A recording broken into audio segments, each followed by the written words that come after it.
Raider! Oakland, L.A., Oakland, Vegas, Raider Nation, wherever, forever! You got your old Uncle Mosh and Raiders Fan Radio from Murph's Fan Cave, taking a lighter journey into the dark side. Sit back, put your feet up, pop a top, and enjoy the ride. Here we go! Look left, look right, Paletnikov, a leaking pass, touchdown! We miss you, we love you, and we'll see you in the Hall of Fame. When you have great coaches, then after you have great coaches, you get great players, you have a great organization, and you tell them one thing, just win, baby. Way up the middle, intercepted Filipiano at the 50, time running down, Oakland football, and I think Oakland victory. The Oakland Raiders have scored on the most zany, unbelievable, absolutely impossible dream of a play. Well, I love this team. I think this team can win. I think this team can win.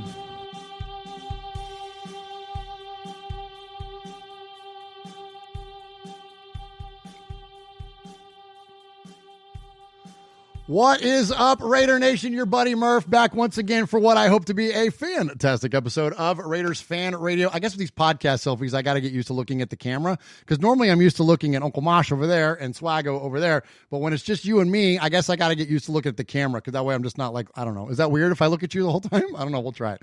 Anyway, so welcome to episode number 171 of Raiders Fan Radio. Yeah, I'm not looking at anybody except for you. Yeah, you, I see you out there. So what's up, chat room? Atticus be rocking. Adam Hill, Ty, Tada, Raider is in there. Ron the Raider, Matthew Menges, Kill Jadus, Lee B. Appreciate all of you joining me live here in Murph's Fan Cave. And yeah, it's just you and me tonight. Swaggo unfortunately had a little bit of a family thing, just minor emergency, nothing major, but he had to run home, and so he wasn't able to hang out for tonight's show. And Uncle Mosh, we don't know where he's at, man. He's if you see Uncle Mosh roaming the streets of Tunica, Mississippi, outside of one of the casinos, then definitely flag him down and then call one of his loved ones, which would be me and my Aunt Kathy. So he's got many more than that, but definitely give us a shout and let us know what happened to him because we don't know where he's at. Of course, I jest. Uncle Mosh just got done with his show, and he's taking a well-deserved break from the busyness of life, and so he's on a little bit of a vacation. So you'll see Uncle Mosh coming up probably in the next week or so when we do our annual Fanny Awards. Our Fanny Awards are coming up. That's when we give you and members of the Raider Nation family awards and a very tongue-in-cheek, display there. So anyways, pretty fun stuff to look forward to when we get Mosh back. And of course, again, Swaggo had to run out, so we don't have him today. But if you missed the interview we did with Will Compton earlier today, right here in the Fan Cave, you could see Swaggo was here for that. So he'll be missed tonight, but it was a good day hanging out with Swaggo, and I got an amazing story to tell you guys about what we got to do today with our Playdate with Will Compton. So very, very cool stuff. So a lot to get to tonight. As always, a lot of Raider news out there. Thanks again for those of you that are joining me live on the YouTube. America, go to the YouTube right now. Thank you for joining. If you want to be a part of what we do each and every week during the season and then every other week during the off season, you could go to youtube.com/Murph's Fan Cave. That's MURFS Fan Cave, and hit the bell, the subscribe as the kids say, and get notified when we go live, and then you will never miss an episode. And when you do that, when you join us live, you can get in the chat, and the chat kicks ass. They're funnier than we are. They know more about football than we do, and it's always a good time in the chat room. It's absolutely the best community going in terms of Raider fan content, and everybody in there rocks each and every week. And I mentioned some names already, but of course, Ron the Maderator, he's the moderator of that thing, holds us down. Ron the Wrench, they call him, carrying that band hammer, man, if any Chiefs fans decide to get loose in our chat.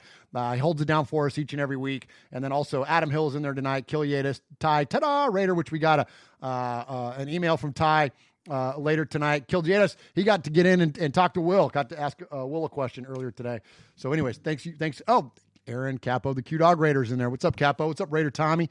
Appreciate you all joining me here in the Fan Cave. So I mentioned you can do that. Go to the YouTubes, help support us, do it there. I've got something fun for you. So we challenged our, fans and other people helped us like Cody to get our number up past 2,000. So we now are officially past 2,000 subscribers, which doesn't sound like a lot in the big scheme of things, but for us in our little world here, for three schmucks that do a Raider show in their bonus room, it's a pretty big deal to us. So we are very thankful to those of you that are subscribed to us, and I've got something to send to you, to a few of you that have subscribed over the past recent number to get us up, and even a little bit past 2,000. We'll include those of you in that drawing, and I'll show you what we're going to send you here in just a minute. So thank you for that. So please do that, youtube.com/MurphFanCave. Also, we are doing a fundraiser this year. You can help us raise funds in a couple different ways, but I've got some really exciting news that we're going to get to in the respect segment. But just for first and foremost, right now we're supporting the XOXO Stabler Foundation. That is Kendra Stabler, who's carrying on her father's legacy of the foundation in terms of countering the effects of CTE and preventative measures and whatnot. And so good work there by Kendra, of course, and started by Kenny Stabler. So we're supporting them, and we're going to give them some money at the end of the year. And you can help us support them by going to RaidersFanRadio.com/gear. That's GEAR. Takes you to the Fanatics website. Anything you buy on the Fanatics website doesn't cost you anything extra. Just a little bit extra gets kicked back to us, and we're going to give all that money away to the foundation. All right, so that's all for the housekeeping tonight. Got a lot of fun stuff to get to tonight, as I mentioned. And we always start off our episode with a number that's relevant back to Raider Nation or the Raiders themselves. So this is episode number 171 of Raiders Fan Radio. That's just RFR proper. That doesn't count Tales from the Nation and all of the fan club blitzes and all the other shows that are on the Murph's Fan Cave Network, which you can find on any podcast service. That's just this show. That's just Raiders Fan Radio, Raiders Fan Radio Live. And so 171 of these. And so Swag always takes care of this, and Swag's not here tonight. He wanted me to let you all know that the number 171 is significant to the current day Raiders and our existing starting quarterback, David, listen to me. But it kind of is a David Carr thing, because Derek Carr has been sacked 171 times. If you can believe that, 171 times already in his still relatively young career, the man has been put down 171 times. That's a lot. That's a lot. So anyways, not a great number to reflect back, but it's still significant one way or the other. So we'll hope that that's only like 171 by the end of this year, right? And my joke earlier was like, 171 times he's been sacked, and only 120 of those were Austin Howard. Yeah? Or I think it's this. That's pretty funny. Okay. Let me hit some contact info, and then we're going to jump into the show. All right, boys and girls, pay attention. You got your old Uncle Mosh here with an update. That's right. I got some stuff for you. Take out a piece of paper, a pencil, a pen. Heck, use your pocket knife and carve the info into your dashboard as you're driving down the highway. First off, you need to like us on our fan page on Facebook. That's right. Go to Facebook at Raiders Fan Radio Podcast. Don't forget about the Twitter. You know your old Uncle Mosh, he twits now. That's right. Go to at Raiders Fan Radio. Also, don't forget the Instagram at Raiders Fan Radio. Or what about our website? That's right, RaidersFanRadio.com. Heck, if you want to, you can even email us, show at RaidersFanRadio.com, or call us on the Raiders Fan Radio hotline, 909-345-3346. That's 909-345-3346. Don't forget Merv's Fan Cave on the YouTube, where you can get all the show links like the Fan Club Blitz with Splatterhead and Fitz. Find all our stuff on podcast providers like Stitcher, iTunes, and Google Play. All right, did I hit the time limit? Good. I always forget to do that part. Hey, Raider Nation, this is Max Crosby from the Oakland Raiders. And goes down, and Max Crosby, who forced a fumble last week. You're listening to Murph, Mosh, and Swag Jeff on Raiders Fan Radio. Thank you so much. Just win, baby.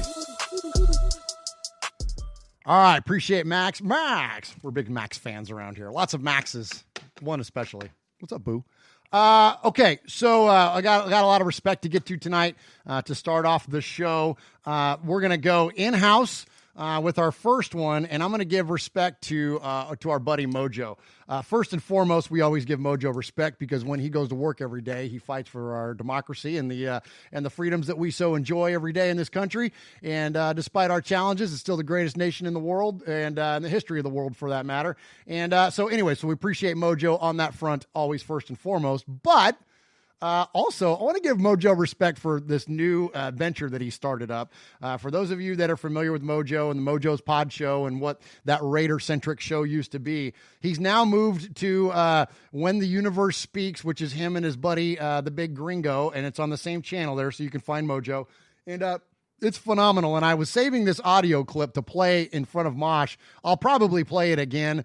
I'll probably play this a whole bunch of times. But Mojo, if you find his channel and go out there and find the Coyote PSA that he put out, because our man is funny. I mean, this Mojo is freaking hilarious, man. This was fantastic. So I'm not going to play you the whole thing, but I'm going to play you a little clip just to give you a little smidge of what the Mojo pod show has turned into with this Universe Speaks. And it starts off with his PSA against the dangers of coyotes. How's it going? Mojo here. You might recognize me from being a YouTube sensation. You might recognize me as being an ancient astronaut theorist. But today, I'm a wildlife expert. I want to raise awareness on a little-known problem that we call coyotes, or coyotes. They're everywhere. If you come across coyote scat, kick it. Report it to the local authorities and get the hell out of there. If you have a chance to encounter one of these bloodthirsty creatures, you're going to want to assert some dominance. I'd say pull out your shake it around a couple times. Show that sucker who's boss. That'll get him away from you and your family. So you guys got to see this, man. It's amazing. Mojo's up in the hills, and he gives this, 3 or 4 minute long PSA on the dangers of coyotes, and it's freaking hilarious. So please go out there and continue to support our guy Mojo out there on his channel.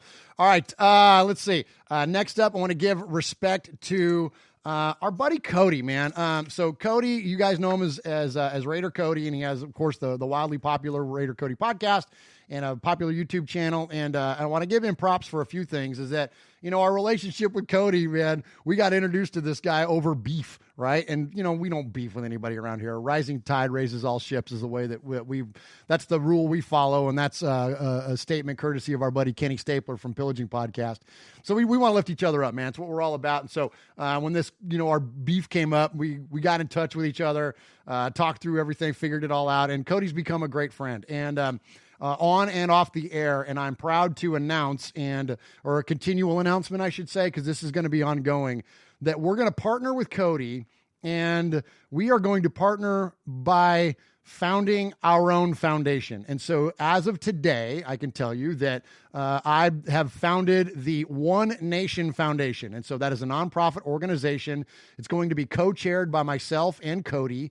This is an official nonprofit organization registered with the state that I live in, which is Tennessee. And so we are going to, it'll be myself and Cody, probably Uncle Mosh will be a third member of the board. And then we'll have 2 additional folks as well. So that way we have the ultimate transparency in this thing. And the reason why is because we want to raise a bunch of money. I'm not talking about raising a few $1,000s like we did last year. No shame in what we did in raising our money for Biletnikoff, but we think that there's a bigger number to be attained and to do even more good with what we are able to do with our shows and the revenue we're able to generate. And we're talking about going above and beyond even these other foundations that we're going to contribute to. But anyways, none of this happens without Cody's help. None of this happens without, Cody reaching out to begin with. So much respect to him, much love to him. And man, you guys are going to see some really cool stuff from us coming up. It'll have its own website. It will be separate from Raiders Fan Radio. It'll be separate from the Raider Cody podcast. This will be its own entity, this foundation, and there will be ways for you to contribute. There will be merchandise for you to buy, and just know that it's a nonprofit, and every single dime that gets spent there and accumulated will be donated to various charities and foundations that are Raider related or otherwise throughout the course of the year. So we want to do some good for Raider Nation. The Raiders have given, the Raiders have given me a lot in my life. The Raiders, just by existing, just by Al Davis being who Al Davis was, Kenny Stabler being who Kenny Stabler was, Willie Brown being who Willie Brown was. Like, you think about the greats of the Raiders, like just those men and how they lived their lives and existed has given me more than I could ever pay back. And so that's what this, not to get so cheesy on you guys, but I hope you understand where this is coming from. We just want to give back, man. We want to give back. Like, I would get on this air and talk to you guys every week about the Raiders. Like, anyways, it doesn't matter if there's 5 people or 5,000 people. I don't care. Like, we're going to do this thing. And so anyways, the idea that we can raise money while doing that, we want to give it away. So that's what we're going to do with the help of Cody. So much respect to him, and got a lot for you coming up on that front. Okay. So stay alert for that. One Nation Foundation. Remember that. That's the name of the nonprofit. Okay. And first and foremost, love you guys too for helping us with raising these funds, because it's not us that do it. I'm just a knucklehead with a microphone in my bonus room. You guys are the ones that actually contribute to this, and so thank you for that. Okay, one more I got to get to, and this is a little bit of a story here. All right, so this whole thing with Cody was based on some guest mix-ups that we had. There was a handful of guests, some content things that got mixed up or whatever.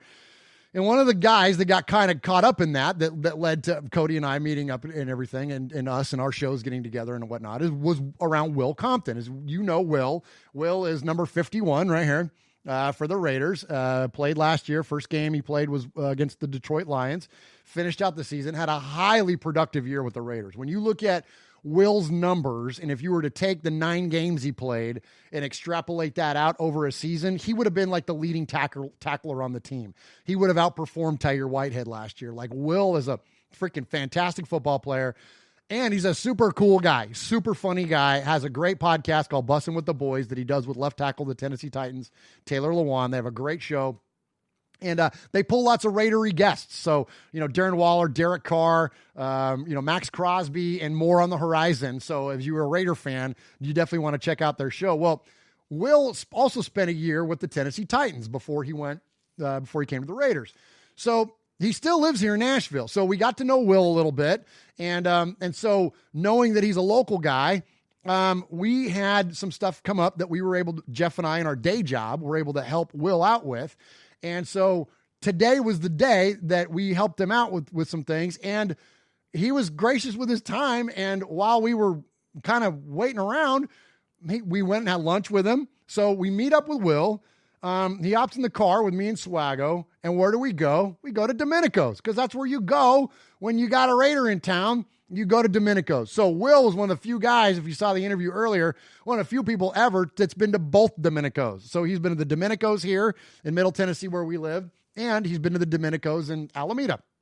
So we go to Domenico's.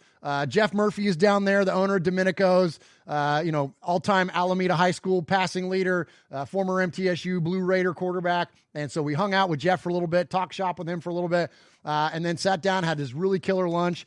And then we were just kind of joking around about what we were going to do, because we still had some more time to kill. And I go, hey, man, you want to come to the fan cave? And he's like, yeah, come on, I'm down. And we're like, we could pretend like we kidnapped you. We'll have you duct taped up and tied up to Uncle Mosh's chair or something. And he's like, yeah, man, I'm down. So we come out to the fan cave. So here's what happened. So Will came out and sat with us for a while, loved the fan cave, tweeted out some pictures of the fan cave, gave us so much love on social media. So much respect to him for taking time for a couple of fans, for me and Swaggo to just kind of hang with us, have lunch, and then of course come on and do the show. But even above and beyond that, okay, check this out, Raider Nation. So here's what Will did. We told him that we were doing his giveaways, right, for our listeners that helped us get over 2,000 subscribers. So you guys know we're going to send you some shirts and some other stuff, right? Look what also I'm going to send you. Check this out. Will signed some pictures for us. So there's the For the Boys, right? Will Compton autograph. So I've got 2 of these. So I've got 2 of these 8x10s. So I'm going to send 2 of our 2 people at random that help us get over 2,000. I'm going to send you that. And check this out. This is where it gets really cool. He also gave me a game jersey. This is a legit freaking Raider game jersey. Signed it. Of course, signed it for the boys. Okay. And this thing is now going to look. I love Marcel Reese, one of my all-time favorite players, but he ain't never been to the fan cave. So I'm going to take this jersey, and this is going to go up in the box here behind me. But then here's what is cool for you guys. So we're doing all this fundraising, right? Well, this Compton jersey, this Nike Compton jersey that I bought, like, I don't know, a couple months ago, he signed that too. All right, so we're going to auction this thing off. So as you guys know, we had some tornadoes that came through Nashville right before COVID happened. And I did a lot of destruction that we're still climbing our way out of around here in Middle Tennessee. So we're going to auction this jersey off. I'll figure out a way to do it. I don't know where we'll do it, where we'll post it up or whatever. But we're going to auction this thing off. So you got a chance to bid on this thing, buy this Will Compton jersey, and then 100% of the money that we get will go to the Tornado Relief Fund. So cannot give Will enough respect. You know, going into this thing, Jeff and I knew we were going to be hanging out with this guy for a little while. And it was like, you know, look, I've met a lot of famous football players, you know, from whatever, not just the Raiders, but a lot of different things. And not because I'm anybody special, but just because I happen to be in the right place at the right time or go to certain events or whatever, or just run into Darren Waller in the parking lot outside the Oakland Coliseum. So have had a good chance to meet a lot of players.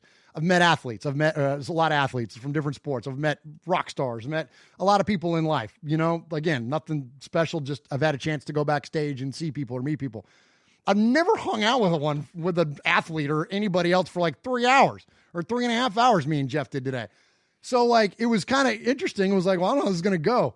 Could not have been a nicer guy. Nicest guy. Just like he sounds on Bussin' with the Boys. He's like that sitting in the backseat of my car on the way to Domenico's. Funny, engaging, charismatic, super good dude. And anyways, so this is not a love letter to Will Compton, but I do want to appreciate him and respect him an absolute ton, because what he did for us today and for you guys and for Raider Nation is absolutely unmatched, because he definitely is going to share all that, share that love back with you all. So thank you to him. Much respect to Will. And now let's get to some Raiders Fan Radio. What's up, Raider Nation? It's your boy, Will Compton.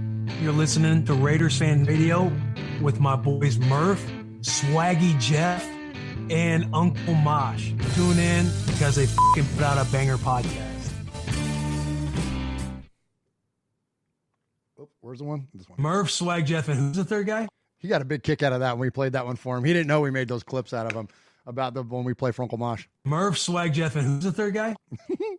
So anyway, and if you want to see that interview, of course, it's on our channel. It's on the Murph's Fan Cave YouTube channel. I did pull audio from that, and I will have that posted up probably as an RFR conversation, and I'll have that up for you soon, within the next couple of days, for those of you that listen to the audio-only podcast version of the show. All right, let's get to some Raiders news. So, a lot of stuff about Allegiant Stadium this week. Lots to get out this week. Allegiant Stadium is about done. I was talking to Cody about this on his show the other day. Like, isn't it fitting, right, that us as Raider fans, we finally get something nice, and now we can't sit in it because of freaking COVID. Like, the whole world's against us, man. It always has been. And anyways, it's a beautiful facility. And, all the years that we paid our dues, marching into Mordor every week, going to see the Raiders and, peeing in troughs and dealing with, the downtrodden facilities over the years. And even though they were ours and we loved the facility, we love the Oakland Coliseum because it was ours. But, and I'll still, that stadium completely blacked out at night with the green grass shining and against that dark sky. Like, I mean, it was pretty to me, but I get, look, we needed a new place. So we've got this new beautiful stadium that we can't sit in, but hopefully soon. And so they're coming really close to being done with it. And it looks beautiful. They got the field tray in, as I saw, even as of today. A lot of the made men were talking about that today. The field tray is in, and it just looks beautiful.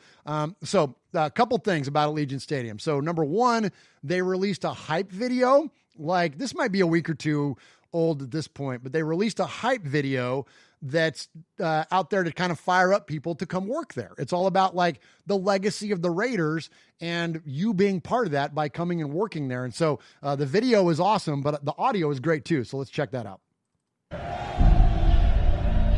had a dream that someday I would build the finest organization in professional sports. As soon as I saw the Raiders on television in the black and the way they played and the excitement, I wanted to be a Raider. The greatest coaches. John Madden goes on the shoulders of his players. No let up. No let up. Let's go. The greatest players. It's my honor for enshrinement in the Hall of Fame. It's the greatest honor. I always wanted to be a Raider. I'm extremely proud to have been a Raider. flame that would burn brightest here is the will to win. All those things are the Raiders.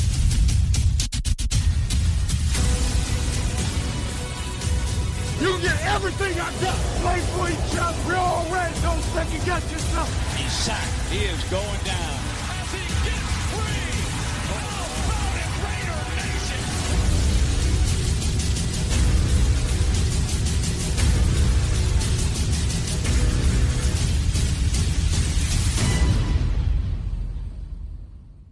Oh my gosh.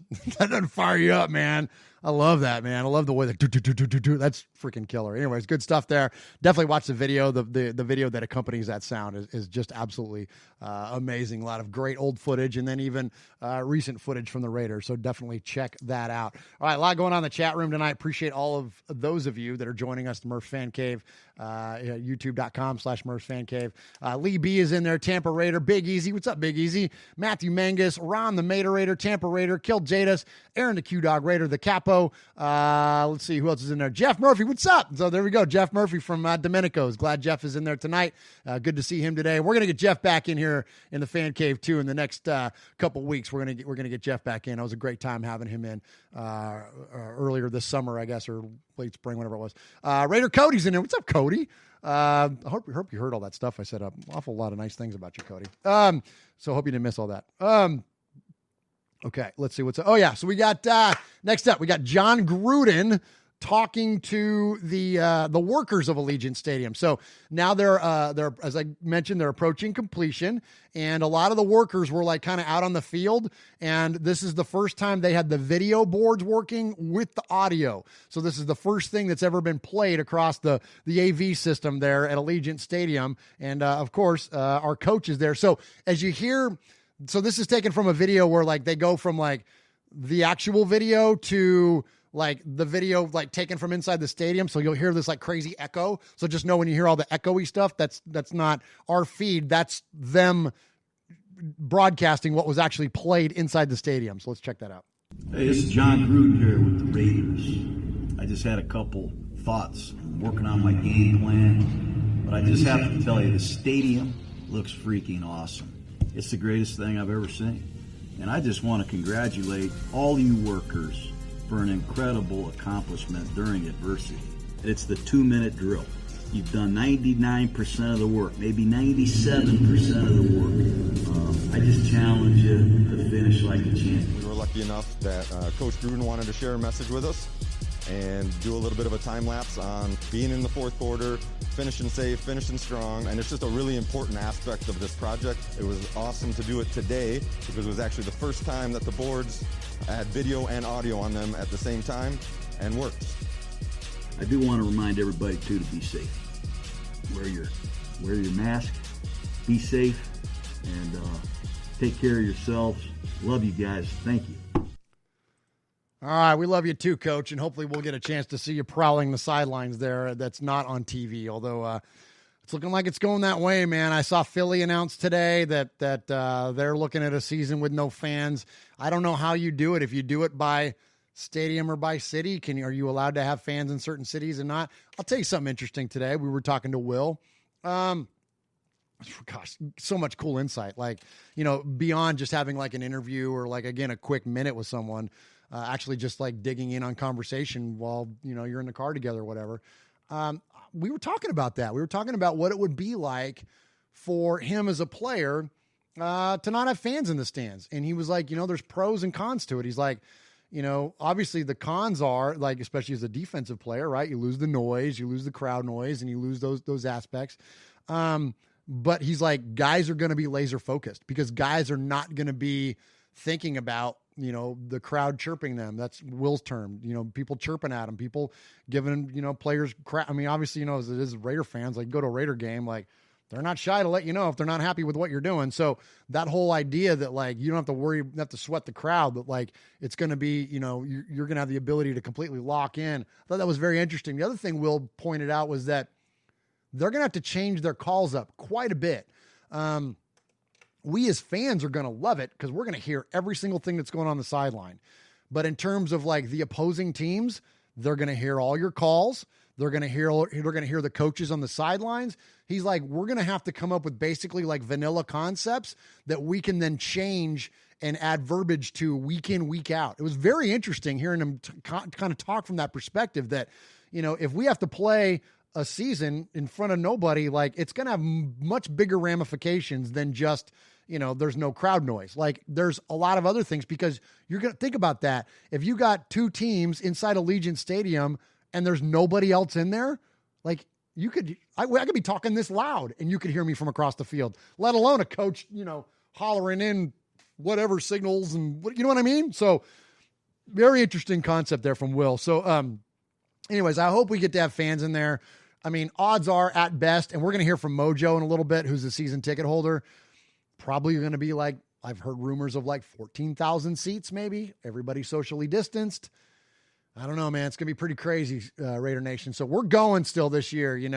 Cody and I are going to host or co-host actually, I'm guesting. I'm guesting on his show, on his pregame show at the Stage Door Casino in Vegas. We're going to do that. Kevin the Raider Nerd's going to be in town to celebrate his 50th birthday. My boo's going to be with me, Max. She'll be there, and we're going to, hang out and watch the Raider game. I don't know if anybody's going to be going to the game, though. That's going to be very, very interesting what Vegas is like come September. So, anyways, good stuff there from Will, again, on his insight, and appreciate Coach Gruden, as always, addressing the workers and giving those folks a lot of respect there. What's up, everyone? This is Maurice Hurst with the Las Vegas Raiders, and you're listening to Raiders Fan Radio with Murph, Mosh, and Swag Jeff. Just win, baby. Thanks.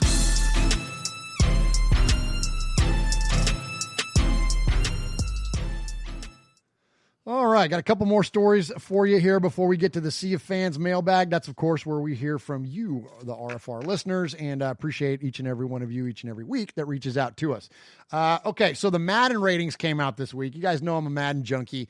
I'm becoming less and less, or I'm becoming disenfranchised with Madden a little bit, because it just lacks in franchise mode what it maybe once did once upon a time, or at least doesn't build on it at all. They're all about Madden Ultimate Team and all that kind of stuff, and it just takes away from the team building aspect that I love so much about the game. But anyways, that said, it's still the only football game going, so I'm going to play it each and every year. The EA is going to get my $60, and so it's always fun to look at the Madden ratings. Overall ratings have much lesser of an impact on the players than like sometimes with speed and other things do, but it's still fun to look at the overall Madden ratings. So here's what you got. So think of it like this, for those of you that aren't familiar with Madden, it's like a 1 to 100 rating. Okay. So anything below 70 pretty much sucks. Anything above 90 is like superstar level, and then everything in between, right? So on the low end, you got Gabe Jackson clocked in at a 78. Derek Carr comes in at 79. I think underrated on both those guys. Tyrell Williams gets an 82. Not bad. Could be better. LaMarcus Joyner gets an 82. Demarius Randall gets an 82. And then we get into some good ratings. Darren Waller gets an 85. I think that's fair. Plus, Darren Waller is always fast in Madden. Trent Brown gets an 87. That's legit for our big right tackle. Josh Jacobs gets an 88, which is pretty solid. And also considering that like the other moves and things that he'll have, that'll be in the 90s, probably like break tackle and whatnot. Then Richie Incognito gets a 90, and underrated at 93 is Rodney Hudson to be our highest rated Madden player. Now, I think that's fair that he's the highest rated Madden player, because I think he's the best player on our team by position. But he's probably the best center in the league, too. I think that he's more of like a 98, 99 type player, but nobody asked me. So as I mentioned, Trent Brown is on that list, and we've got some fun audio from Trent Brown this week. How's that for a segue, is what the kids call it. So Trent Brown was on the Adam Lefkoe show, which Lefkoe gets some great guests and some very good interviews on the Lefkoe show. And this week he had Trent Brown on there. And so Trent Brown is on there, and he tells a pretty funny story about how he was a gymnast. Now, this man is large. Like, have you seen him? Like, he's like the biggest guy on the planet. And he was a gymnast. And so it's pretty funny hearing him talk about being a gymnast. And the other thing that's funny about this interview too is that he's like wearing a thing like around his neck, like a smock thing, and someone's cutting his hair. It's kind of funny. So you hear the clippers on a couple of these things. I'd be wishing I could still flip sometimes. When I was younger, like I ain't been able to flip since I was like 9 years old. But when I was younger, people don't know this, but the first sport I participated in was gymnastics. Stop. I swear. You're talking 6'8", 350. Trent Brown was a gymnast. What were we doing? Pommel horse, rings, balance beam? I mean, it was really just a free-for-all type of class every Saturday morning at the YMCA, but it was balance beams, the rings, everything in there, really. And were you doing a standing flip, or was it one of those things where an adult would be behind you and like flip you over? Nah, as I got older, I got better. Like I could do pretty much everything. I wasn't advanced. Like I'm always amazed by those people that can just be in the air for like 12 seconds doing all these things, shit like that. But nah, I was really just little regular flips, you know, from the cartwheel to the back flips and stuff like that. Never did a standing back flip though. If you were to try and do that now, what do you think would happen? Shit, I'd probably die. I promise you, if I follow my neck, it's over with. I love that, man. He's the best. And we don't hear much from Trent, man, so that was cool to hear from the big man there. Again, holding it down there on the right side. All right, so in the chat, appreciate everybody in there. Kill Jadus, Big Easy, Aaron the Q-Dog Raider, the Capo, Ron the Mater Raiders in there, Lee B, Big Easy, Matthew Mangus is in there, Tyrone Graves. What's up, Tyrone? Let's see what's in there. I think I got everybody. Can't scroll up. But anyways, appreciate all of you joining us in the chat tonight. And so in the chat, they're talking about how fast Henry Ruggs is, because they haven't released all the stats about the players in Madden, but they did release a lot of them, including those overalls I gave you, and some speed numbers. And Henry Ruggs is 98. So he's the second fastest player in the game. Only Tyreek Hill is faster, which, I don't even think I need to say anything about that. You guys pretty much know how me and everyone in the chat would feel about that. But anyways, but Ruggs, 78 speed. I think he was like, if I remember right in the draft thing I saw, he was like maybe like 97 or 96 acceleration. So pretty dang fast. So look forward absolutely with playing with Tyreek Hill in the game. Nobody enjoyed a good Donnybrook more than sixth-year linebacker Phil Villapiano.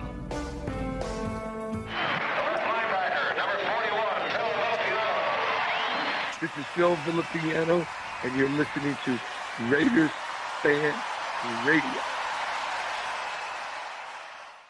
All right, so we got one more for you before we get into the sea of fans, and we are going to go a little Raiders in pop culture. So I love all these submissions that I've been getting from you all. Please keep them coming. I'm getting 2 or 3 a week now, and so they're fantastic. Some of you are just sending like a picture, like Kevin the Raider Nerd sent one this week from the movie Encino Man, and there's a scene in there where there's a Bo Jackson like a football pennant-y felt thing kind of hanging up, and it was like a bow nose kind of thing. It was really cool.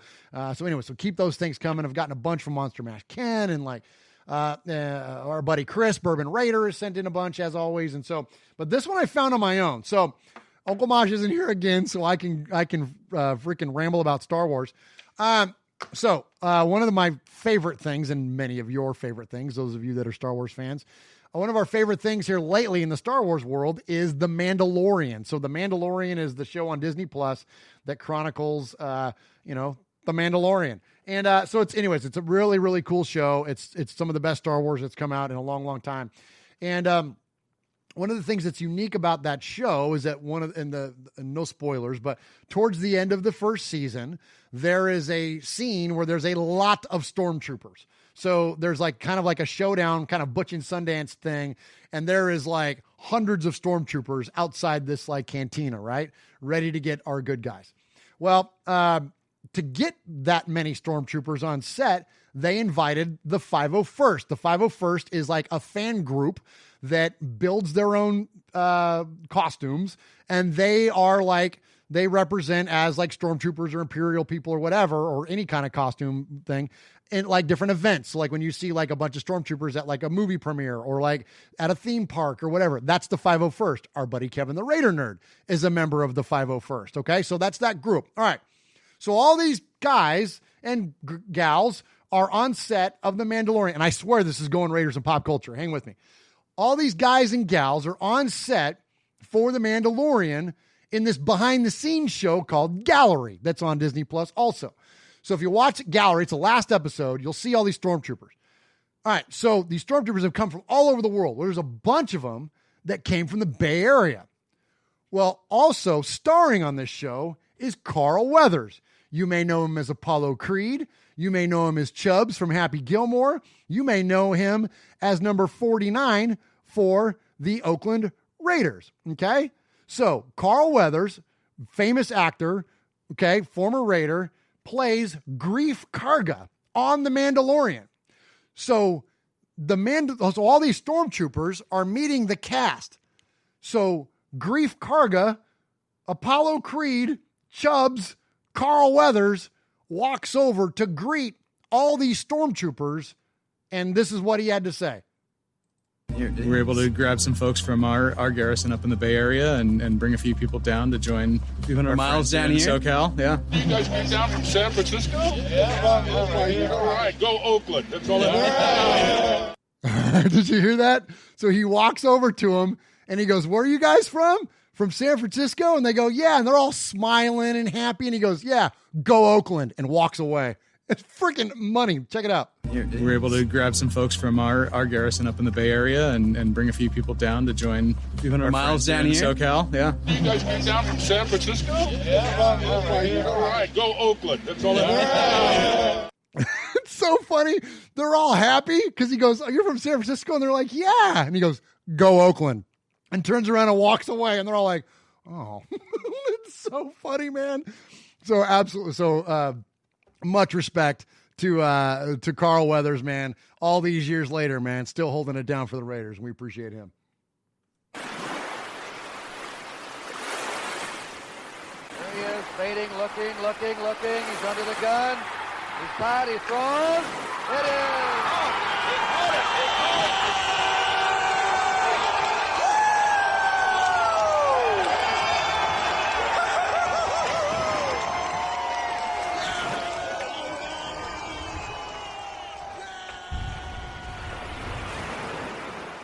Oh, man, appreciate Tyrone Graves in the chat. Yes, Action Jackson. How can I forget Action Jackson? Absolutely, man. Carl Weathers is a freaking legend, man. Awesome. So good stuff from him there. And I appreciate you in the chat. Matthew Mangus is in there. Aaron the Q-Dog Raider. Lee B. Tyrone, as I mentioned. Big Easy. Kill Jadis. Let's see. I can't scroll up, but I appreciate all of you in there tonight for this podcast selfie. All right, let's get to some emails. And then I don't have many voicemails tonight. We don't have a call from the Capo unless, Aaron, if you want to call us live, man, I'll tell you what, let me bring this thing up here. Let me bring this up. And Capo, you want to call in live, man, just go. Okay, there, I've got it up now. If you want to call in live, man, hit it. I'll go ahead and start on the emails, and then we do have a couple voicemails to get to. All right, so speaking of Star Wars, here we go.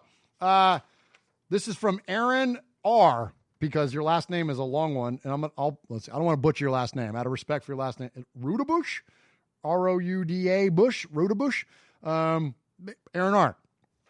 I love the other guys too, but I wanted to give you a big hon for doing the show solo. Thank you very much. I love the Star Wars, and I know I'm in the minority, but the stadium can't be the Death Star. It's not cool to name stuff after the losing side. Okay, interesting. All right. So every iteration of the Death Star was blown up. It's like naming something the Titans. Why would you name your team that? They lose to the Greek gods in their own story. I'm holding fast to my unpopular opinion on the stadium's nickname, the Black Pearl. So does that make Henderson the Isla de la Muerta? Go Raiders. Signed, Aaron R. All right. So okay, I can dig it, man. Look, I'm a nerd at multiple levels. I actually, you know what? I got Okay. Sorry, I'm all over the place. I've got Aaron's voicemail. I see you, Capo, and I see I got one from Ron too. So I'm going to play those live here when we get to yours. They're unedited, so we'll just play them up when we get there. But thank you guys, and appreciate you pointing that out in the chat, Capo, that you got your call in, because I see you in there now. Okay, so but go back to this. All right, so I'm a nerd at all levels. I can appreciate the freaking Pirates of the Caribbean movies. I love them. They're great. And I don't dislike the nickname the Black Pearl. The only thing about, I think we're getting a call. Let's see. Go here. Okay, there it is. Let's see what it is. Hello. I missed it. Call back. I got you up now. Call again. The only thing about the Black Pearl is that the Black Pearl's cursed. Like, we don't want our place to be cursed. You know what I mean? Like, I don't know. Like, I get it that but the Death Star was the ultimate, base for the bad guys. So I get the spirit behind it. Raiders were pirates and the Black Pearl and it's the shining gem in the desert. I get all that stuff, but it was cursed, man. So I know the Death Star blew up, but this thing is cursed in perpetuity. So there's my $6 word for the night. But I don't know, man. I don't dislike Black Pearl, but it's not the Death Star, man. It's the Death Star. All right. Call back whoever that was. Sorry I missed you there. Okay, next up. Dear RFR family, what a week for football. We could see Jadeveon Clowney in the silver and black. How sane is that? He's gone this long without signing with the team. I'm with you. I think that the reason he hasn't signed yet is I think he's getting a lot of one-year deals lobbied at him. I don't think this guy's getting a bunch of 3-4 year deals sent his way, because if he was, I think he'd be signed by now. My take on it, for the right price, because we've had Mad Max and Ferrell. Who? F to the E to the R to the R to the E to the L to the L. It ain't Ferrell. And they are way cheaper than Clowney and can be put up the same numbers as Clowney. And Clowney does have injury concerns, and Gruden wants players who love football. So, that's a question Clowney is going to have to answer. And if Chucky has any doubt, he's not going to sign him. In conclusion, I would love to see Clowney in the silver and black, but for the right price. That's all from this twin, Daniel Mangus, diehard Raiders fan, signing off. Thank you, Daniel Mangus. Appreciate you. Yeah, man, everything, I'm all about value in terms of player. You have to evaluate players based on value. Are they worth it? Are they worth the amount of money that you're willing to extend out to bring them in? And if the answer to that question is yes, obviously you bring them in. But value could be, subjective. It depends on position. It depends on production. But when you look at Jadeveon Clowney, he has the productivity of Max Crosby, or you could say Max Crosby has the productivity of Jadeveon Clowney. Either way, you're talking about very similar numbers in terms of sack total, in terms of hits behind the line of scrimmage, you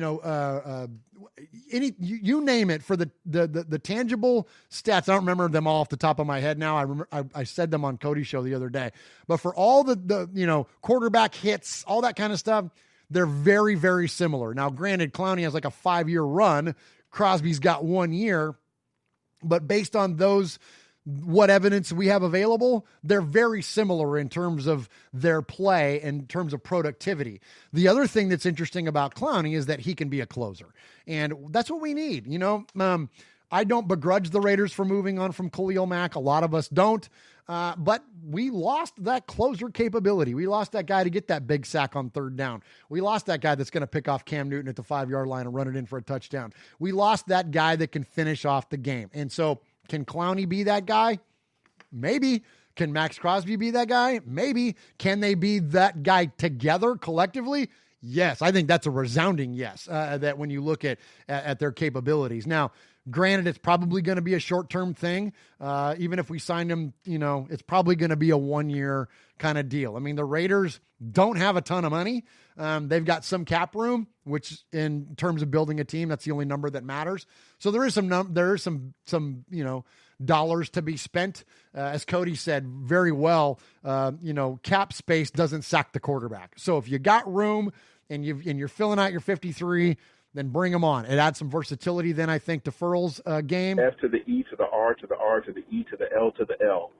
It ain't Ferrell. He can move inside, which they want to do. We know Paul Gunther likes to move him around, and so that gives him a little more versatility when you have two absolute stud pass rushers on the corners there. So I'm all about Jadeveon Clowney as long as they don't extend out crazy money to him, but the Raiders haven't done that with anybody else. So I think that, again, for the value, if we're just talking about him as a player, if we're taking the dollars out of it and just say, like, would you want this guy on your team? Yes, heck. If you don't, then, then you're missing something. And the other thing, I'll give one last thing too. Daniel brought up his whole love of football and he's been criticized for. Look who he was playing for. You see guys clamoring to play for Bill O'Brien. Look what Bill O'Brien did to DeAndre Hopkins. Like, Bill O'Brien has made some of the goofiest decisions around players. And so that whole idea, that whole notion, like, I don't know, man. I don't think that, I don't know. I'm not in the room. I'm not going to judge Bill O'Brien here from my fan cave, but I'll just say this. His track record hasn't proven great in terms of player relations. So that whole idea of like Jadeveon doesn't love football, I don't know. But does he? Will he love football when he plays for John Gruden and Mike Mayock? I don't know. I might be worth checking out, right? Okay. Next up, Murph, Mosh, Swaggy J. Welcome back, Splatterhead and Fitz, and you too, Mikey, Mojo, and the Capo 10 Hut. First, I sure hope Mojo watches his 6 on those slippery, sleazy coyotes. Dangerous creatures for sure. Last time I ran to a coyote, she swore she was 50, but they were 25. Oh, wait, that was a cougar. Never mind. That's pretty funny. With all the hope of a new season and hope in more ways than 50, there is one acquisition that truly stands out as the key to our season. And wouldn't you know, I think the big swagoo is onto something. You can give or take Jadeveon Clowney, or should I say Mac the Light. Oh, nice. Yes, 6 to 12 more sacks would be great.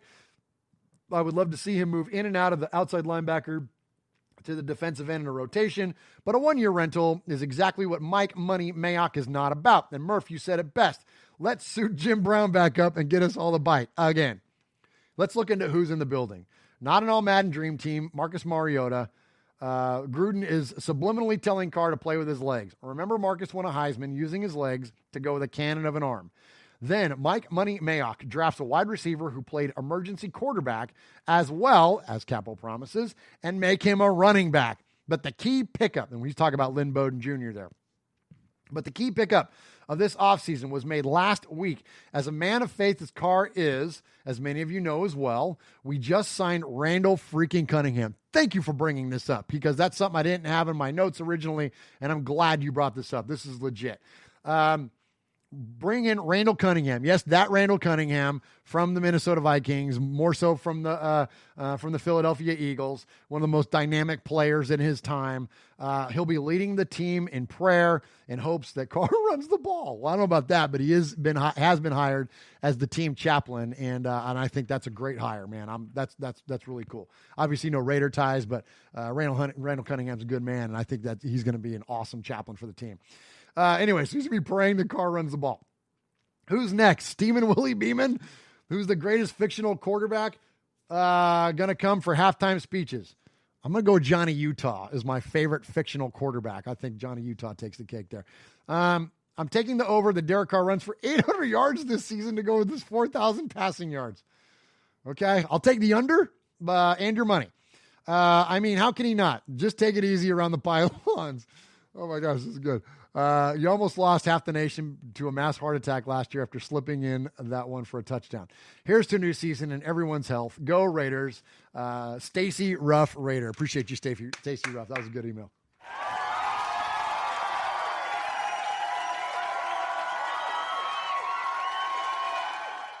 All right, good stuff there. And as always, too, we're going to, this is 2 weeks in a row or 2 shows in a row that I've had a chance to award the Sizzler. So the best email or the best phone call we get this week, you'll get a Sizzler award, which absolutely gets you nothing other than the prestige around here and bragging rights. So an appreciation from us and something you can add to your email signature like our good friend Paul in Shropshire, which we're going to hear from in just a second. All right, next up. Yo, what up, Murph, Swaggy, and the one and only Uncle Mosh. I hope all is well and safe and sound. I come today to be a little controversial. Dig it, man. Bring it.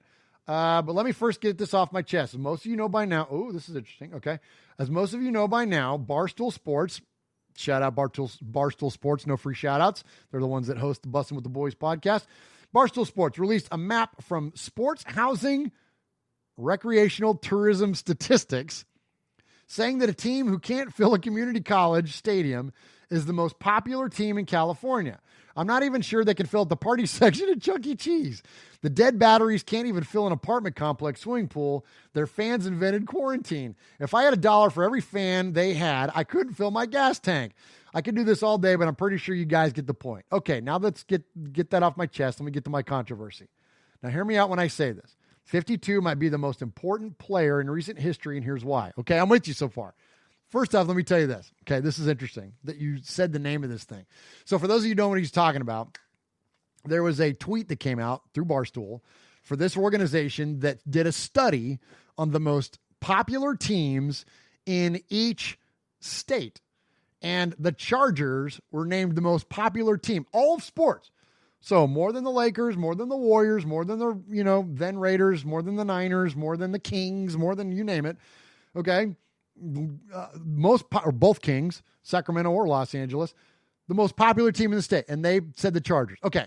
Now, there wasn't just that one. There were a lot of them that were funky, where there was I think in Chicago, it was like the White Sox. Like, everybody knows it's the freaking Cubs, right?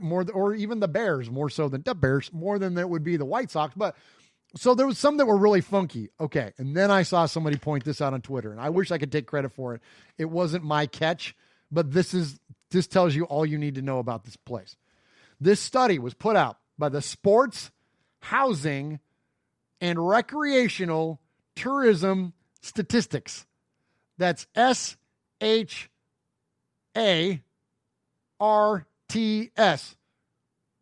Sharts. You know what a shart is? Look it up. I won't tell it to you here on the air. I think this was a joke. You sharted? You with me? Okay. 52 might be the most important player in race. Speaking of sharted. 52. His rookie year, he gave a lot of people hope and promise for future. Finished third defensive rookie of the year. Plus, his first career sack was against Phillip Rivers. Yes. 2015, he had 5 sacks against the Donkeys. What a great game. That was money. First player in NFL history to make the AP All-Pro first team 2 positions, right defensive end and outside linebacker. Absolutely. And was voted 13th on the top NFL 100 players. 2016 speaks for itself. Absolutely it does. 2017, 78 combined tackles, 10.5 sacks, 1 forced fumble, 1 fumble recovery, 3 pass deflections. He's such a stud. I do miss him as a player. Though I get it why, and I support why they moved on. But man, he was geez, what a beast. The most important part of my argument is the selfish holdout. If he doesn't hold out, we don't get, listen to this, and this is why. This is why I support what they did. Not only the money to allow us to sign people like Corey Littleton and Nick Kwiatkowski and, Demarius Randall and you name it, all these guys, because we got money. But we don't get Josh Jacobs, Damon Arnett, Trayvon Mullen, Isaiah Johnson, Foster Moreau, and Brian Edwards. You can add Quentin Bell, who didn't make the team, and A.J. McCarron for the hell of it. All those players tied to the trade. Not only did he make the Raiders look good on the field, but he helped us build the foundation for the future and saved us a ton of money. So in a way, we should praise him for being so selfish that he actually helped our team. The irony that is amazing. The irony in that is amazing when you think about it. I know a lot of people might chew me out in the chat and the comments, but you can't say I'm lying. With that, I'll go hide in my cave. All the love and respect from yours truly, Ty. Ta-da, Raider. P.S. Saturday is my birthday. My wife asked me if I wanted a cake. I said, nope, I'm going to Domenico's for cannolis. What's up?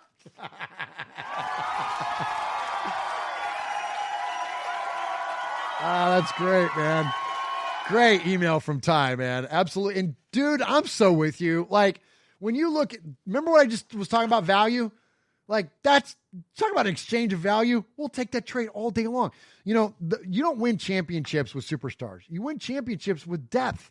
And now we have depth, like that departure of that one magnificent player. Like, I can't tell you how big of a fan, as I'm sure you were too. I can't tell you what a huge fan I was of Khalil Mack. Like, not only was he an amazing football player, but he was a good dude. Like, that was somebody that, like, you want your kids to root for. Like, that's a role model kind of guy. Like, he had everything. But he was so expensive. So expensive. And you look at what we got in return. I'm with you, man. I'm with you. It was worth it. It was absolutely worth it. All right, one more here before we get to the voicemails. Let me get a breath here before we get to the voicemails. Nobody. Hey, this is Pete Koch, former Los Angeles Raider. Yeah, back in the old days, baby.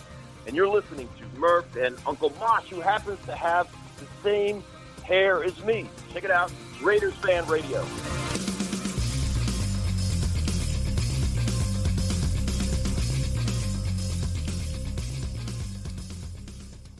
All right, you know the guy that anchors the email segment, as always.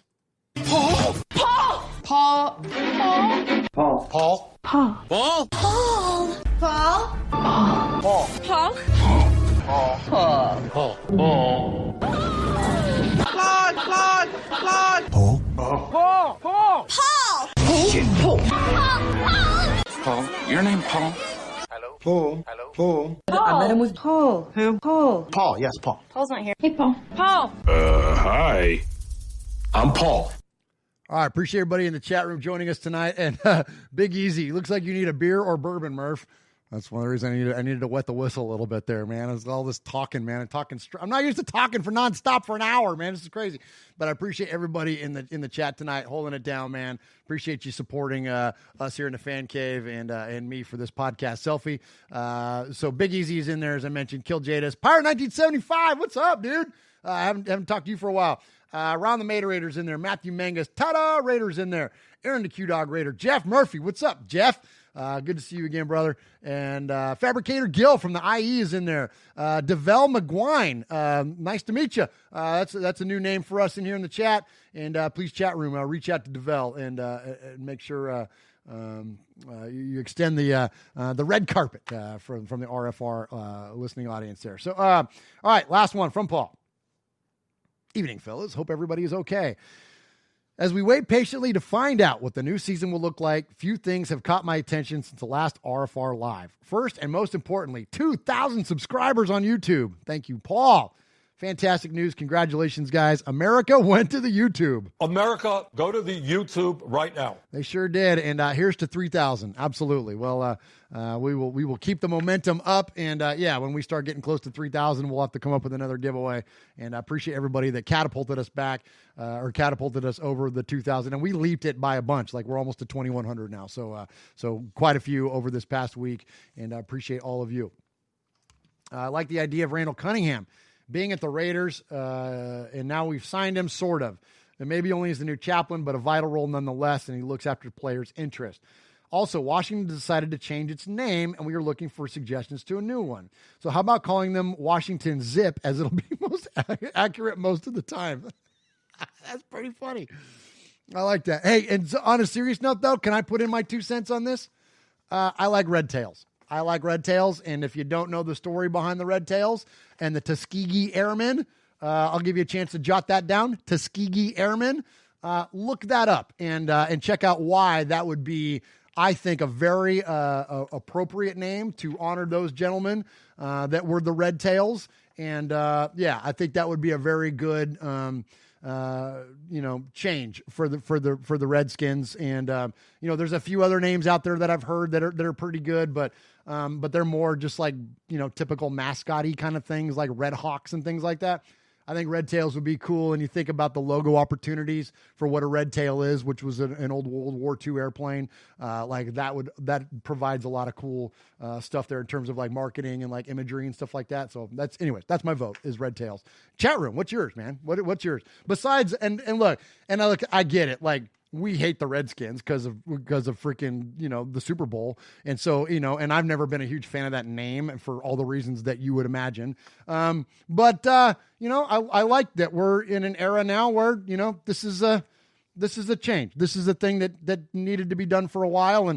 And I think if you can do something really cool, like instead of potentially knocking somebody down, instead, let's lift somebody up. Let's honor this group of men that were the Tuskegee Airmen, that were the Red Tails, and go to Red Tails. Anyways, I'll dismount my soapbox now. All right, back to Paul's email.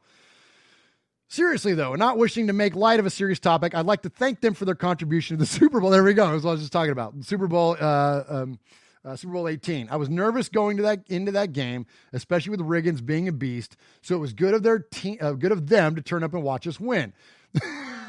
38-9. They were watching an awful lot. They may as well have added their players to the crowd figures. All right, and then we're on to Little Kermit. He got his contract extension. all $450 million with $503 potential. We were talking about that with Will today, man. $500 million. And it's actually kind of funny. On one of their last shows, Taylor goes, let's call Pat. See if we can get him on the phone. And he freaking answered. And they talked to him on the show. Pretty funny. Is he worth it? I don't know. Of course he is. But what a detriment to the rest of the roster. Already Chris Jones is saying he'll hold out unless he gets north of $20 million. There has to be big problems over the next couple of years, and hopefully lots of them. All right, let's dig in this for half a second. The Chiefs signed Chris Jones yesterday, whenever it was. Derrick Henry got signed today, too. Derrick Henry got a big fat contract today, and rightfully so. But I think Chris Jones signed for an $85 million total deal. Of course, Patrick Mahomes is the 503. So, a lot of people, a lot of Chiefs fans or proponents of the contract are saying like, oh, it's team friendly. It's team friendly. Yeah, kind of. Okay. But at the end of the day, the only thing that matters is the cap hit, because the only reason that salary, it's all funny money in terms of the NFL. These teams have the capability to pay players way more even than what they get, but you have to manage within the salary cap, which is roughly $200 million. Oh, let's see who this is. Let's take it. Let's take a live call. Here we go. Then I'll get back on my soapbox. Call from Matthew Mangus. To accept, press 1. Matthew Mangus, what's up, brother? What's up, Mo? Good to talk to you, man. What's on your mind? Hey, so I was just listening. Have you seen the movie Red Tails? I sure have. That's George Lucas's last big movie. Oh my God! Like when they was, I haven't seen the ending, but I saw the beginning when they were taking a mission, right? And they were playing from the last plane to last man to last bullet. We fight. Yeah. And I'm just like, they're minorities. They're never gonna get the credit that they deserve, from the media, and yet they fought for America, knowing that they go home and everything, and not be recognized the way that a lot of others were. You're absolutely right, man. I appreciate that comment so much, because that's the absolute truth. And so here we are all these years later, what a great opportunity to honor those men, right? Do it, Dan Snyder. Do it. They play in D.C. They're right across in the nation's capital. The biggest way to honor those men, and the biggest, middle finger to the President of the United States, is to take the name of the Tuskegee Airmen and say, that's who we are now. Absolutely, man. Absolutely. I couldn't agree with you more, man. I appreciate the comments again. And yeah, absolutely. I think it'd be a good move for the team. So, hey, while I got you though, give me your off-season thought on the Raiders. Off-season thoughts on the Raiders, man. We got some dangerous people on defense, man. Corey Littleton, Nick Kwiatkowski, Demarius Randall. You have Trayvon Mullen going into year 2. Damon Arnett, who could probably end up starting opposite, Trayvon Mullen, Meek Robinson. Gruden's got some dogs. Gruden's absolutely got some dogs, and he's finally given Paul Gunther, a respectable defense. We'll see. We'll have to see what happens. But if he doesn't work out, Rob Marinelli is absolutely waiting to take his job. Yes, absolutely. I'm with you too. Marinelli's waiting there in the wings, and they're definitely, create a lot of competition, man, in a lot of positions. And that's one of the reasons too, to bring it back to our freaking awesome guest today. It's one of the reasons that I, myself and a lot of people want to see Compton back in the building too, is that, obviously they signed Littleton, they signed Kwiatkowski, but what you couldn't ask for a better guy to have in there as a, as a veteran, as from a leadership role, to show these younger guys about work ethic and study and all that stuff, man. I think it'd be a great asset. It's just like Marinelli has been to Gunther. I think Compton could be to the linebacking core, just like Marcus Mariota is to Derek Carr, man. I think it adds that extra layer of accountability, man. I'm totally with you on that. I'm banging on the table saying you bring the bus to Vegas. You get the bus on the boys bus and you bring it to the Death Star, and that way voila. Absolutely.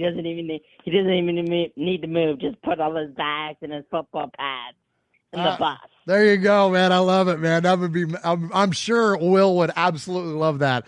I'm sure he'd love to drop a podcast on us on Saturday and then go play in Allegiant Stadium on Sunday, man. That would be pretty cool. But hey, brother, I appreciate you calling the show, man. Thanks for calling live, man. This has been last time we did the show. We got a couple live calls, and appreciate you jumping in here on Raiders Fan Radio tonight. And thank you always for your and your brother's support, man. You guys, I know the Mangus twins, man. You guys got our back on social media and otherwise, and we really appreciate everything you do for us. My twin just walked in.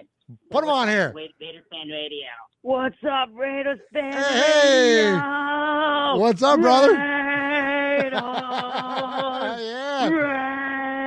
Raiders. What's going on, man? What's going on? Dude, wow, it's so good to hear from you and your brother, man. I was just telling them, thank you so much for all the support that you give us each and every week, man. Anytime. Does this mean I get a sizzler? Uncle Mosh isn't here. You can't lobby for a sizzler. I want half of that sizzler. Thank you. We'd like to thank our mom. No, wait. We'd like to thank our dad for giving us our diehard Raider passion. There you go. And our mom for giving birth to us. Oh. And it's about time I finally get one of these. Oh, I love it. Hey, I tell you what, you guys are definitely up for a Fanny Award. I promise you that. Tune in when we do the Fanny Awards here in a couple weeks. I definitely, you'll get the honorary sizzler tonight for sure, but you guys are definitely up for a Fanny Award. Thank you. Yeah. We'd like to thank the Raiders Fan Radio Academy for nominating us. Don't Leonardo DiCaprio us. I'll get mad. No, hey, we won't play the music and play you guys off the stage, man. You take all the time you need. Thank you. Absolutely. Because I do have a lot on my thank you list. Hey, just as long as you start off with Capo and you start off with Swag and Uncle Mosh, as long as you keep those three guys at the top of the list, and after that, it's all things fair. Oh, yeah. Salute to the Capo. What's up, Capo? There we go. Oh, man. Well, hey, salute to all the made men out there. Salute to all of Raider Nation. Stay safe. Stay healthy. Stay 6 feet apart. And wear your damn mask. Right on. I couldn't think of better words than that, man. Appreciate you. Thank you, Daniel. Thank you, Matthew. Thank you, the Mangus twins. You guys rock. We love you, and we appreciate you here at Raiders Fan Radio. Peace out. See you guys. All right, there's the Mangus twins, man. Those guys are great, man. Those guys got our back so much on social media, Twitter, always retweeting our stuff, always supporting our stuff, and we appreciate you very much. And appreciate everybody that's in the chat room tonight as well. Chucktown Raider, Pirate 1975, the Big Easy, Ron the Mater Raider, Stacy Ruff. Stacy Ruff says, this is the same person, prove me wrong. You heard them both there at the same time, though. That's what Mosh said. Mosh said, he goes, that's the same guy. It's the same guy. Well, there you go. You heard them both at the same time. So Fabricator Gill's in there. William Wilson. What's up, William? Zeke is in there. Appreciate all of you joining us live here for Raiders Fan Radio. All right, back to Paul's email, the 19-minute email from Paul. It's my fault because I keep taking breaks from you and talking a lot. I got a podcast, whatever. I talk a lot, Paul. Okay, back to Kermit, $20 million. Oh, no, I was going on about the Chiefs. Okay, all right. So the Chiefs, so you got this big contract with Patrick Mahomes. You got this big contract now with Chris Jones. Yes, they're, quote, team-friendly. But the point, though, is that the cap hit occupies big percentages of the total number. So if your cap percentage, say Patrick is 15% plus of the cap. Say Chris Jones is 5+% of the cap. So collectively, conservatively, you have 20% of your entire 53-man roster occupied by two players. That's not conducive to building a team because guess what? Tyreek Hill's going to want to get paid. Travis Kelce's going to want to get paid. Mecole Hardman's going to want to get paid. Tyrann Mathieu's going to want to get paid. Whatever, like you name it, these guys are going to want to wanting to start getting paid. And they've got like a year, maybe two, where they're going to be able to manage within the cap. After that, they're going to go the way of the Seahawks. They're going to go the way of the Steelers. They're going to go the way of the Ravens. They're going to go the way of the Packers. You pay your quarterback big money after he plays out his rookie contract. You win a Super Bowl, and then guess what? Because freaking, like when you look at all the examples The only one that doesn't follow is Tom Brady, because Tom Brady is Tom Brady, and he's married to a supermodel that makes more money than he does, so he can play for $14 million a year and not bitch about it. He doesn't need to get paid $25 a year. So he plays on a discount. They can build the team around him, and guess what? 6 rings later, right? Okay? You follow? So, like, what I'm getting at is that the Chiefs are not going to be able to sustain this. It's going to be short-lived. They're playing their window now. I don't blame them. Cash in. You got one into your belt. You play for the back-to-back. Not very many teams have done that throughout history. Maybe look at a three-peat, tops. Here's the thing I know, Raider Nation. Maybe we're playing for second place this year. Is that such a bad thing? The idea that we make a wild card and we got to go play at Tennessee or something for a game, whatever. That's livable. We can deal with that. We don't have to be division winners. Just make us the playoffs and Derek Carr go win us a game. But after that, expectations got to be division. We have too good of a core group. We have too good of a young crop of players and mix of veterans to not be a playoff team. Like, seriously, like if we get to year 5 and we're not making the playoffs of the John Gruden era, come on, man. I'm the biggest Chuck fan in the world. You can't get a bigger fan than us. And I know so many of you too, right? You cannot get to be bigger fans about John Gruden than we are around here. But if he goes 5 years and doesn't make the playoffs, that ain't Derek's fault, right? Okay. Back to Paul's email. Sorry, Paul. This is good. Like, we're gonna like the Paul segment here. It's going to take 2 hours for me to read his email. A big talking point with most of us, though, is should the Raiders take Clowney? Absolutely 100% yes. I've seen a few say they wouldn't, but I would in a heartbeat. I watched the Raider Cody chat with Murph and would echo everything said there. He may have fallen away on his stats last year, but that could be for any number of reasons. These guys aren't robots and entitled to drop the ball so very often. Sorry, Amari Cooper. If continuous improvement is what we are seeking, then it's a no-brainer for me. Put it this way. If you'd have said to me 12 months ago that we could be seeing Corey Littleton and Jadeveon Clowney at the Raiders, I'd have snatched your hand off. It would improve things on defense overnight and give us more options on our depth chart. I hope we can make him an offer he can't refuse. I have a question for you to finish off the week. I'm looking to purchase something from the Fanatic site soon. Every time I go onto the site, it redirects me to the European site. Does the same deal apply with the money for the XOXO Foundation if I buy from the European site? That's a great question. I would assume yes, but buy a hat or something that's not crazy expensive, and we'll let you know. I'll be able to track because I can see every time a transaction gets made.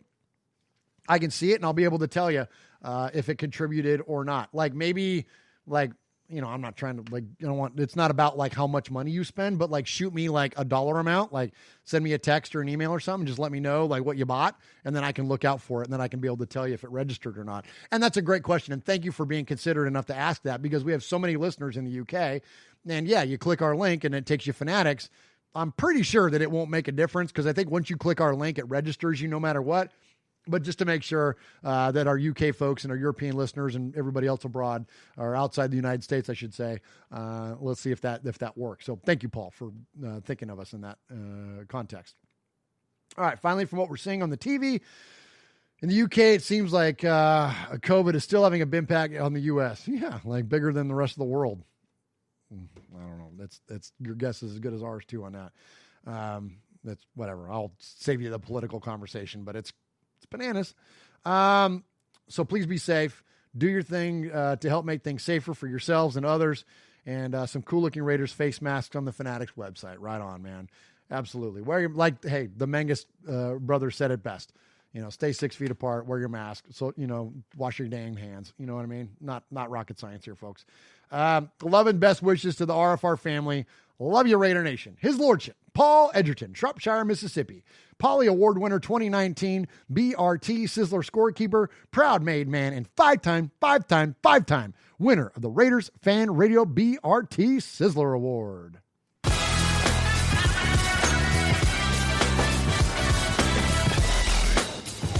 Hey, what's up? It's Brockman from The Rich Eisen Show.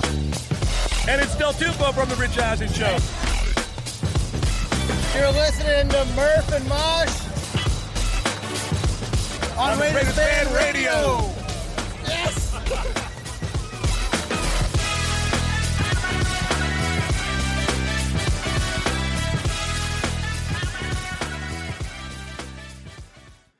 All right. Appreciate everybody in the chat tonight. I've shot them out a bunch, but, man, you guys are the best, especially on these podcast selfies. Aaron the Q-Dog Raider, Chuck Down Raider is in there. The Big Easy is in there. Fabricator Gil, Pirate 1975, Ron the Mater Raider, Zeke. Appreciate all of you. Did I say Chuck Down Raider yet? I think I did. Appreciate you. I love it. Foxy Scorpio is in there. I love it how they're talking about John Elway and about what kind of a mask he would wear. And, Sonny says John Elway's the only guy that can eat corn on the cob from around the corner. All right, let's get into some voicemails. I've got the ones that are already that I've edited up for the show, but let's hit these two here. This is from Ron the Materator and from the Capo. So each and every week you can reach us by the emails like those folks did a bit ago by emailing show@RaidersFanRadio.com. That's SHOW @RaidersFanRadio.com. Or you can call us 909-345-3346. And if we play your message on the show 3 times, you become a made man or a made woman. Waiting on you, Michelle Sweat, to become the second made woman. And so to kick off this segment, we always go to the Capo. He is Aaron the Q-Dog Raider. He is the head of the crew of the Made Men and Women. And let's check out what he had to say. Greetings, Don Murph, Consigliere Marsh, on the Boss Sonny, Sergeant at Arms, the Sizzler, the Big Raider Trucker, Mojo from the Pod Show, Raider Ramon the Mean King, Swag Jeff, Nation, it's your Capo and the Q-Dog Raider calling from the great state of Texas. I mean, what is there to talk about during this part of the off season? I mean, will there even be a season? Name changes, for, offensive organizations that hail from the NFC East. I mean, truck radials on semi-trucks. I mean, I don't know what the hell to talk about, but let's get off into this thing. Jason Owen of Definition.org had a list of the biggest NFL busts of all time. Coming in at number 31, hold on to your hats, Marcus Mariota. Oh! Can you believe that? I know, Jeff, you're feeling some type of way about this, but at number 2, at least it was Jamarcus Russell is one of the biggest busts. Oh. And the year that we got, Jabustus, Calvin Johnson, Adrian Peterson, Marshawn Lynch, Darrelle Revis, Patrick Willis, just to name a few were available. But let's talk our way back off of the ledge. And another website, Delight.com, had the most overrated quarterbacks in NFL history. And coming in at number 9, and this is for Uncle Mosh, Terry Bradshaw. Perhaps no quarterback in NFL history had his average legacy propped up by incredible teammates more than number 12 himself for the, not the silver and black, oh my goodness, but the mustard and black. Yes, those steel curtain teams allowed that Ham and Eggert to make a mere 51.9% of his pass for a rating of 70.9 over his career, which came in less than Rex Grossman's. Amazing. Bradshaw threw 212 touchdowns versus 210 interceptions, and I see why he's on the list. But here's where things hit home. Our Terry Bradshaw, our legendary quarterback. Yes, I'm talking about legend Ken Snake Stabler, came in at number 8. I tell you, insult to injury. But, you look at the numbers and, we like math, but, we don't do numbers, or we like numbers and don't do math. It doesn't matter what he does, because I just think that it's terrible that Snake's on that. And I'm not even going to go down that rabbit hole. But coming in number 4 was Jim Plunkett. And they had George Bland on there as well. I mean, they really went at the Raiders on this list. And congratulations to the Raiders for naming UNLV star and QB Eagles of Super Tech Bowl fame. I'm talking about Randall Cunningham as the team chaplain. The hit list, any hopes by anybody in the silver and black nation wanting this Chris Jones guy. He's a Chief, so screw him. I like our team. I like our chances. Nice. Respect to everybody that's a made man and woman, and I'm out. Rue. That's why he's the best right there, man. Bringing it. Aaron, the Q-Dog Raider. Appreciate you, Capo, as always.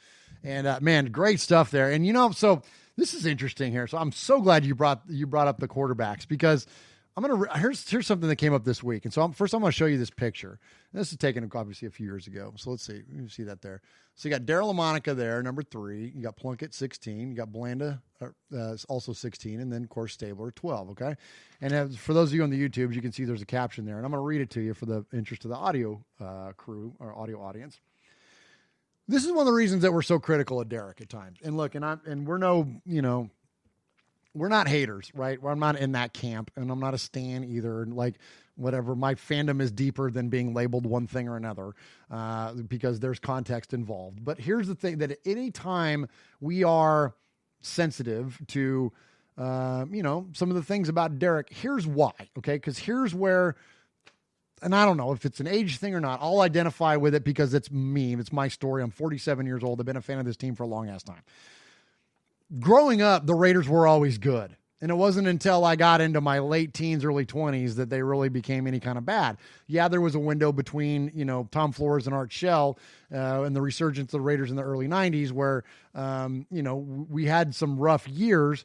But for the most part, like growing up, even through those rougher years, we still maintained like the highest winning percentage of any sports franchise in the history of all of sports, like yada, yada, all that stuff, right? So the greatness of the Raiders was never gone until we got into like the early 2000s. And then by that time it was like, not the early 2000s, like the middle part of the 2000s. Like we had our Gruden window. And then after that, they got real lean again. Anyway, so all that said, here's why. So if you're old enough to remember these guys, even if you're not old enough to remember them in uniform and watching their games live, but just to have an awareness of them and the history and the legacy that they bring to the team. From 1967 to 1986, check my math, but that's about 20 years. The Oakland Raiders had the NFL's most wins and highest winning percentage. They had 206 wins and 78 losses with 7 ties. That's a 724 winning percentage. The Raiders won a lot in those 20 years.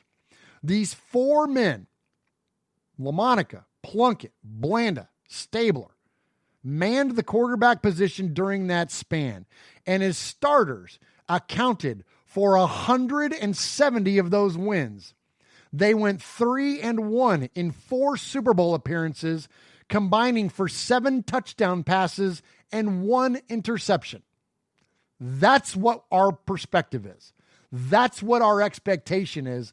That's what our legacy and our history is at the quarterback position.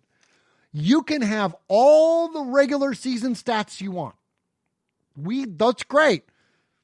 You have all the productivity that you want. When do you win? That's what counts. When. Not just do you win, but when do you win? When you look at the way that those 4 guys won and represented the team and the legacy of the Raiders, it's different than anything else we've seen since those 4, since Plunkett hung them up.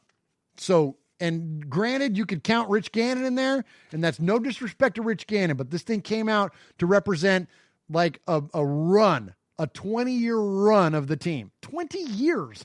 Like that's probably, knowing that our audience skews younger, that's probably a majority of your lives that the Raiders were that great. You may not have been born then, but you get what I'm saying, though, in terms of quantity of time spent. That's where we're coming from, Raider Nation. So I'll just say this. Derek, go win us some gosh darn football games. Please, for the love of God. All right, next up. Let's go to Ron. Murph, Mosh, Swag, what's going on, guys? Hope everybody's doing well. This is Ron. Just wanted to talk a little bit. I saw something online somewhere about which part of the team was going to make the biggest jump this year. And I think if we get into specifics, the part that we should see make the biggest jump this year is our second half adjustments. We ran out of depth last year, period. And I don't think we had the ability to adjust the way that Gruden really wanted to. I think we're going to see that jump, one, because we have to, because Gruden, if that was his second half adjustments, won't last very long. But I don't really think it was what he wanted to do. And with this draft, we have so much flexibility and so many Swiss Army knife guys that we can have several different game plans put in place with the talent that we have. They've really done well with this roster, I think. And then the other thing, just to touch on the frog prints over there in Kansas City. I like what Trent Brown said. When they asked him about what he thought about it, and he said, "Well, great. I'm glad he got his money. Competition's competition." He's not going to shy away from, "Oh man, we're stuck for playing this guy for the next 12 years." It's okay, great. We're going to go beat this guy for the next 12 years. We got to get better. And I think that's a good attitude. Love the attitude of our younger players. They're all bought in. So hopefully we have this season and we get to see some big jumps. Have a good one, guys. Bye. I appreciate you, Ron. Yeah, man. You can't control you can't control your schedule. You can't control the roster of the other team. You play who you play. You play the 11 guys that are across from you, and I love it. I'm with you. That's the perfect mindset to have, is that you can't control that. So what do? You focus on what you can do. What can you control? And that's how good your work ethic is, how good your study habits are, how good you know what I mean? Like, what do you do when it's, go time, man, when the lights are on? So I'm with you on that.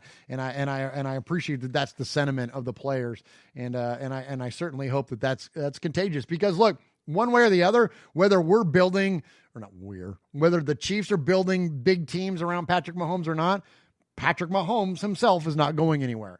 And what do great players do, especially great quarterbacks? They make those around them great as well. And so if Patrick Mahomes is going to say they don't re-sign Travis Kelce, say Tyreek Hill does move on, say Mecole Hardman does move on, is he going to make draft picks great? Is he going to bring in young guys? They're going to draft players and make them great around him. I don't know. Certainly capable of that, at this point. So the Raiders definitely got their work cut out for him. But I think defensively, we're putting a lot of the pieces in place, as a few of you have mentioned tonight, to be able to counter that. So, all right, good stuff there from Capo and from Ron the Mater Raider, two of the made men right there, man. That's an awesome way to start off the show, and appreciate you gentlemen as always. All right, so heck. Speaking of made men of the made men, actually, this whole friggin' segment is going to be made men of the made men. Let's go to hear from our buddy Mojo. We asked last time we were live to get a word back from those of you that are season ticket holders, because we were very interested in what the Raiders may or may not have communicated to you. Mojo's a season ticket holder, and let's check in and see what he's got to say. Fellas, made men, it's your boy from San Diego. It's Mojo. Hope everybody's doing good, man. Hey, I was going to talk about the Clowney thing. I think it's a pipe dream. I don't think we're going to sign him. Lowballing the guy. He's going to be able to make some money somewhere else. But I do want to call about this. There's a few of us that call in that are season ticket holders. We're season ticket holders this year. With all this coronavirus thing going on, I'm freaking out a little bit. I'm not going to lie. I'm worried that maybe we'll be doing a season with no fans. Maybe we'll be doing a season with, a smaller capacity. Well, if that's the case, I'm going to tell you, old Mojo here is a nosebleed guy, because I'm serving this great nation. I don't make a whole lot of money. And I'm worried that I'll be left out in the cold. Guys, one way or another, I'm hanging out with Murph on opening day, whether, we've both got the seats from the parking lot. One way or another, we're going to be doing our thing. But, weigh in on that. If anybody's heard anything, please say something, man. Raiders haven't contacted me at all. No surprise there, though. Anyway, hope you guys are good. Mojo out. All right. Good to hear from our buddy Mojo there. And, if you don't want to, if you want to hear about Coyote PSAs or season ticket holder status, you can definitely check in with our buddy Mojo there and check out his new show, When the Universe Speaks. And they are all over all the different versions of social media. So definitely support him in that way. And that's interesting that he had to say that, the Raiders hadn't been in contact. Like he said, no huge surprise there, but you would think something's got to be coming soon, man. That something's got to be coming soon. But one way or the other, we're all going to be there in Vegas, and absolutely sharing a tailgate, sharing a beverage, sharing a pregame show at the Stage Door Casino. It's going to be a good time there in Vegas come late September. All right, one more to get to before we issue up our Sizzler of the Night. And this is interesting. This is our buddy Houston Raider Steve. Houston Raider Steve. Hey, with Washington having to change the name of their team and everything, these are all the towns in America that, since we probably won't have an NFL season, we're going to have to get rid of all these town names. Knock 'em stiff, slap out, dildo, blue ball. Wait a minute. Okay. Okay. So Steve, so with the Washington Reds, if you're not following, I got to do this twice because this is funny. So the Washington Redskins are changing their name, and as they should. So Steve says there are cities in the U.S. that also should consider changing their names. And so I want you to listen to this list that Steve comes up with of recommended name changes of cities around our country. Okay, here we go. Since we probably won't have an NFL season, we're going to have to get rid of all these town names. knock 'em stiff, slap out, dildo, blue ball, intercourse, French lick, bird in hand, hell for certain, Satan's kingdom, flicking, happy corner, Buttsville, flasher, big beaver, hooker, new beaver, beaver, pinch, Midgetville, New Jersey was torn down by the flood from the Hurricane Irene, and also Midgetville, Pennsylvania. Those are all the towns that are going to have to change their. Those are just the towns that are going to have to change their names, and we're worried about the Raiders. So they're going to be busy, the politically correct people, between now and forever. So I guess since we don't have a football season, we can go around changing all the towns. A lot of them are in Amish country and in Pennsylvania, of all places. Go figure. Have a great day and go Raiders. Oh my gosh, Steve, you're the best. All these town names. Knock 'em stiff, slap out, dildo, blue ball, intercourse, French lick, bird in hand, hell for certain, Satan's kingdom, flicking, happy corner, Buttsville, flasher, big beaver, hooker, new beaver, beaver, pinch, Midgetville, New Jersey was torn down. Oh my gosh, Steve, you're the best. Okay, so in the chat, they're like, here come the foggy glasses, except that courtesy of my buddy Kevin the Raider Nerd, who sent me a box of anti-fog wipes. So I've used these on my glasses going into the show tonight. So I'm not fogging up. But yes, also, as Kiljada said, that, ladies and gentlemen, is tonight's Sizzler Award. I am the Sizzler. Sizzler. Sizzler. Sizzler. Sizzler. Sizzler. Sizzler. Sizzler. We are Metallica, and we are here for your Oakland Raiders! You know why we out here, and we ain't playing around today. From The Walking Dead to errant Jedi Knights, Raiders fans are a rogues gallery.